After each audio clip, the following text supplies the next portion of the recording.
Hi there! You see, here is the thing. If you live in this world, if you've got a pulse, then you are being judged, attacked, and criticized by other people.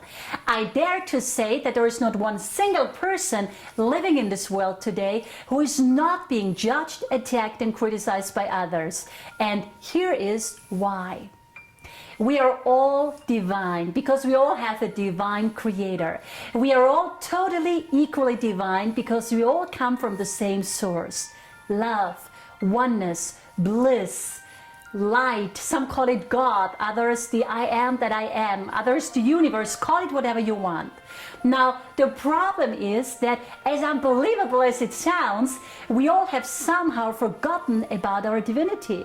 And instead of identifying with oneness and love and bliss, which is our source, right? We identify with separation, fear, and pain. So basically, pretty much everyone, to one degree or another, is feeling pretty miserable most of the time.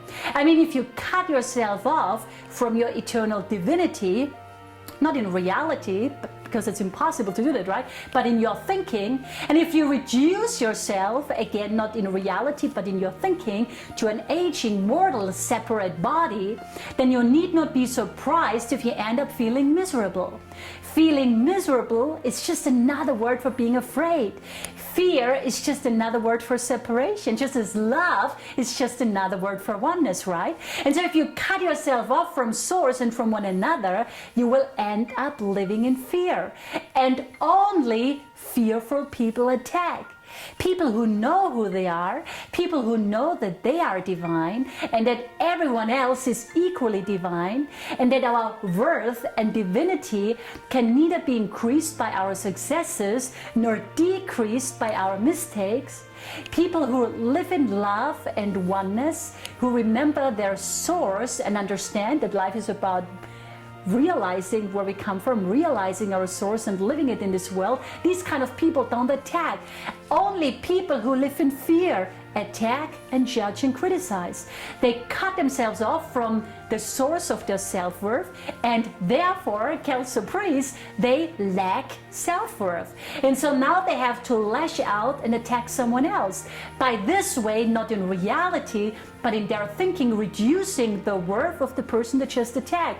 So the only way they can feel good about themselves after having cut themselves off from the divine source of their endless worth and value, the only way they can feel good about themselves now for a second or two, because obviously it doesn't last, is by reducing the worth of others, by attacking the worth.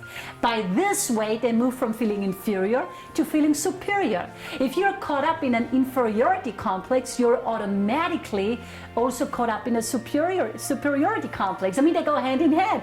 People who feel superior really feel inferior in their heart.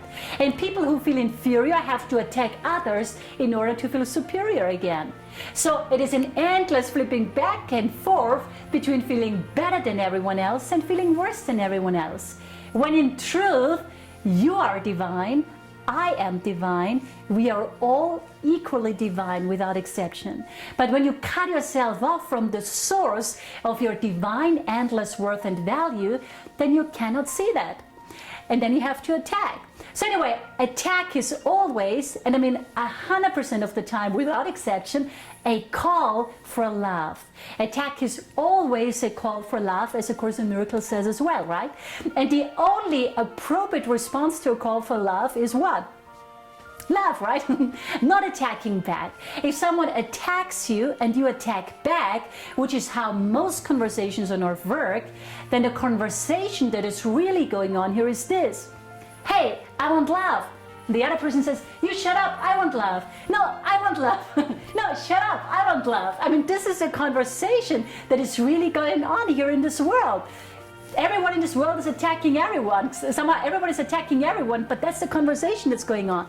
People want love. An attack is always a call for love. Basically, everyone living in this world lives in fear because we all have cut ourselves off. Again, not in reality, but in our thinking. We have cut ourselves off from our source, which is love. And what everyone in the world really wants, whether they realize it or not, or whether they admit it or not, is love. We all long for our natural state, which is love. Love is just another word for oneness, right? So we all long for love. Makes total sense, doesn't it, right? Because that's where we come from. That's who we are. So next time someone judges, attacks, and criticizes you, and I promise you that this next time will come, because, as Albert Hubbard has said, to avoid criticism, do nothing, say nothing, be nothing. I mean, how true is that, right? Then don't take it personally. They're just projecting their own fear onto you. It has nothing to do with you. All they are really saying is, help me, I am afraid. And if someone asks for your help because they're afraid, do you really want to give them a attack in response? Again, if you attack back, you're just saying, yeah, I need help too because I'm also afraid. I mean, that's really the conversation that's going on in this world. So anyway, the only proper response to attack is love. Let's stop attacking each other and let's start loving each other. Think about it. Thank you. I hope I could be of service to you today. Have a great day. Bye.